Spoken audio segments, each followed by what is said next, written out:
이 시점에서 이 날이 점점 쌀쌀해지는 게 총선이 다가왔다라는 걸 피부로 느끼는 요즘인데요. 각 당의 여론조사, 최신 여론조사 데이터들 저희가 한번 집대성해서 분석을 해보겠습니다. 저희 돌직구 쇼에서만 볼 수 있는 대형 미디어월에서 앵커가 직접 여러분께 브리핑해드리겠습니다. 저와 함께 이동하시죠. 선거 때 되면 제가 대형 미디어월 앞에 자주 나갑니다. 그만큼 뭔가 분석할 게 많다는 뜻인데 앞으로 이 겨울에 더 많이 나올 것 같습니다. 내일이 당장 총선이라면 여러분은 어느 당에 투표하시겠습니까? 이게 양당이 가장 기대하고 관심 있고 지켜보고 있는 질문일 겁니다. 내일이 총선이라면 돌직구 쇼를 지금 시청하고 계신 여러분들은 어느 당에 투표하시겠습니까? 실제 이런 여론조사가 이번에 보도됐습니다. 함께 보시죠. 자, 국민의힘을 찍겠다라는 응답이 33%, 민주당을 찍겠다라는 응답이 32%. 이건 거의 통계적으로 동률, 동수라고 봐도 될 정도입니다. 깻잎 반에 반장 차이도 안 나는 여론조사 지표가 나왔습니다. 거의 동률, 막상 막하, 박빙 33대 32.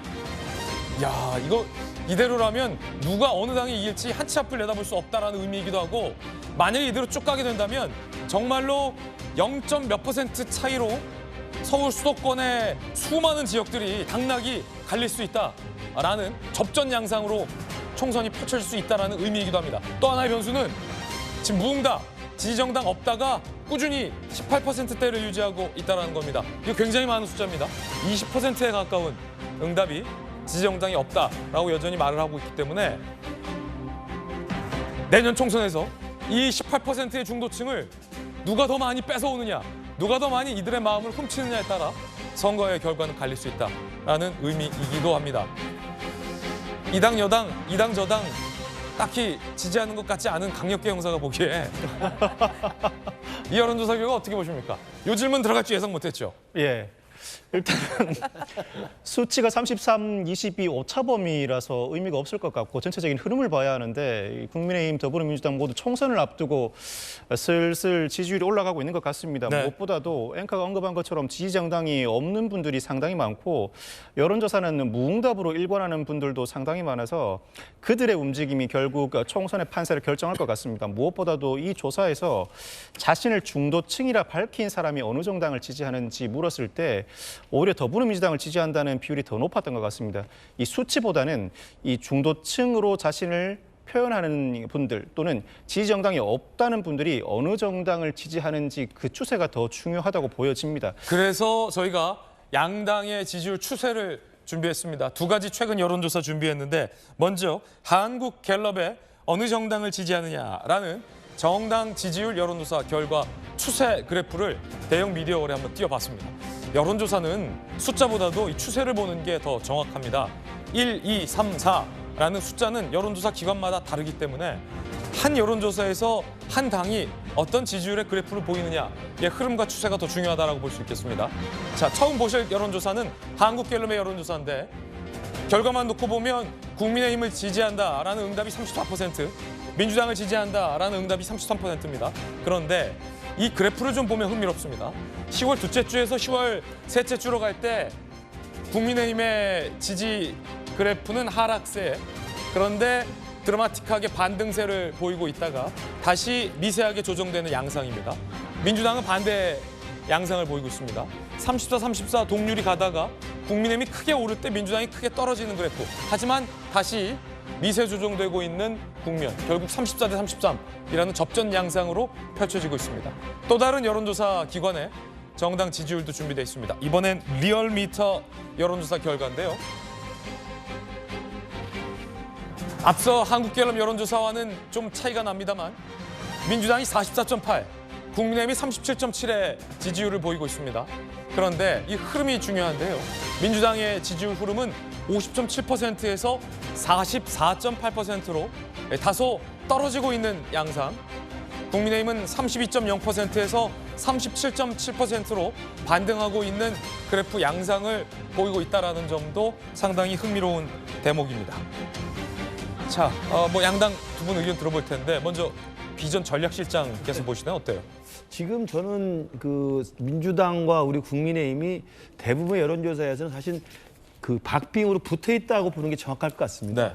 아까 나왔던 갤럽의 그 추이도 뭐 오르고 내리는 이게 반등과 그 등락이 있습니다만 큰 틀에서 보면 오차범위 안에 다 있어요. 34, 35, 32라는 게 크게 유의미한 그 차이가 아니기 때문에 저는 지금의 상황에서는 그동안의 이재명 민주당 대표의 사법 리스크, 구속 리스크 그리고 우리 당의 강서구청장 보궐선거 참패 이런 두 가지의 악재를 다 지나오면서 대부분의 경우는 이제는 우리 당과 민주당에 대해서 국민들은 고정 지지층과 강성 지지층이 결집된 상태에서 35% 정도의 중간 정도의 어떤 이 지지세를 결집하고 있다고 보고요. 그렇기 때문에 누가 우세한지는 지금 정확히 알 수 없는 상황입니다. 따라서 나머지 있는 기간 동안에 누가 더 혁신의 모습을 보이고 누가 더 변화의 모습을 보이느냐. 그리고 또 하나는 누가 더 실수를 덜 하느냐. 여기에 아마 이 무당층과 중도층들이 투표장에 나갈 경우에 어느 당을 선택하는가에 따라서 특히 수도권 선거는 당락이 결정될 거라고 봅니다. 그래서 우리 전재 의원이나 저나 이 서울에서 선거를 준비하고 있는 사람들은 저 오차범위 안에 있는 정당 지지들은 사실은 일단 우리가 안고 가야 될 기본적인 품삯으로 가지고 가고 거기에서 그런 무당층, 중도층에 있는 이 20% 내외의 분들 표를 개인기로 가져오든 아니면 아까 제가 말씀드린 것처럼 남은 기간 동안 우리 당이 얼마나 변화하든 또는 민주당이 변화하든 또 남은 기간 동안 특히 선거 임박해서는 이른바 말실수 설화 논란들이 굉장히 또 치명적 영향을 많이 미쳐요. 그래서 실수를 덜하는 그런 몸조심 이런 것들이 아마 마지막에 가서는 중도층의 마음을 움직이는데 결정적인 계기가 되지 않을까 싶습니다. 또 하나의 3차 변수는 대통령 지지율도 연관이 있습니다. 함께 보시죠. 대통령 국정운행 평가인데요. 부정 지지율이 58에서 57, 긍정 지지율이 34에서 37의 결과도 보이고 있습니다. 한 가지 흥미로운 건 이준석 전 대표가 신당을 창당할 수 있다는 얘기를 하고 있는데 이게 민주당 내부에서 꼭 좋지만은 않다.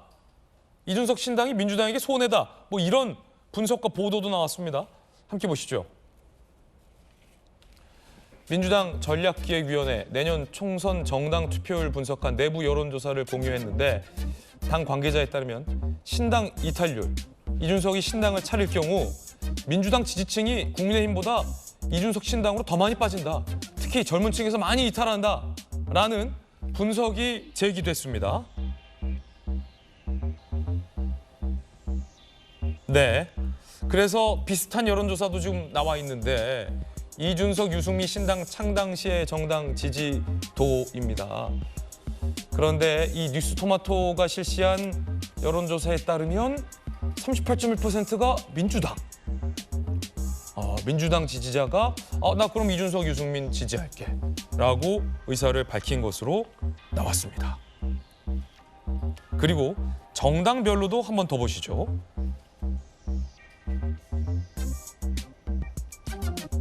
정당별로 보니 17.9%가 또 민주당인 것으로 나왔습니다. 한민수 대변인님, 네. 뭐 어떻게 봐야 됩니까?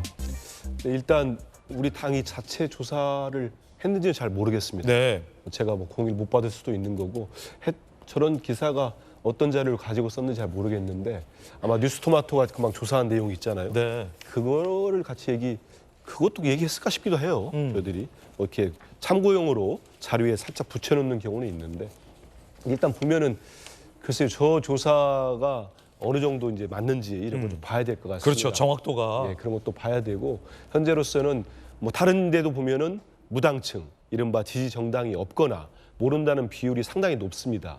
그들 중에 신당에 대한 일단 막연한 기대들 이런 것들이 있기 때문에 거기 많이 간 것 같고 특히 이준석 전 대표의 신당 하면은 뭐 일단 수도권 쪽에서 상당히 호응이 있지 않겠느냐 이런 분석들이 있기 때문에 예. 그리 보면은 수도권에서 강세를 보이고 있는 일단 우리 당 지지층 중에 일부가 특히 소극적 지지층 중에 일부가 이렇게 여론조사 전화를 받았을 때 ARS 전화를 받았을 때 응답을 하지 않았을까 이렇게 추정을 해보는 거고요. 저는 이 조사 상황 지금의 우리 민주당이 약간 조정 국면 들어간 거는 저는 당연하다고 봅니다. 왜냐하면 지금 우리가 여러 가지 조사를 봤는데 10월 둘째 주면은 강서구청장 보궐선거 그때거든요. 그때는 뭐 정권 윤석열 정부의 1년 6개월에 대한 평가 심판 선거였기 때문에 당연히 민주당의 지지율이 리얼미터에서는 50%까지 넘는 대단히 높은 수치죠. 그런 수치까지 나온 거고 다음은 당연히 여당에서 뭐 혁신위도 띄우고 대통령께서는 또 못 들어봤던 반성과 민생이라는 말씀도 했기 때문에 그 지지율이 올라가고 있는 거고 민주당은 내려가고 있는 거고. 근데 결국 저는 정당 지지율도 중요하지만 총선에 있어서는 예. 임박해서는 대통령 지지율 또는 총선에 대한 어떤 규정 있지 않습니까? 정권에 대한 심판이냐 아니면 야당에 대한 견제냐 이런 것들이 어느 쪽이 높으냐 이런 것들이 상당히 총선 결과에 영향을 많이 주지 않겠나 이런 생각을 합니다. 이준석 신당을 창당했을 때 민주당의 지지층이 더 이탈할 수 있다는 분석은 현재로선 크게 유의미한 분석은 아닐 것이다라는 의견 전해드리고 있습니다.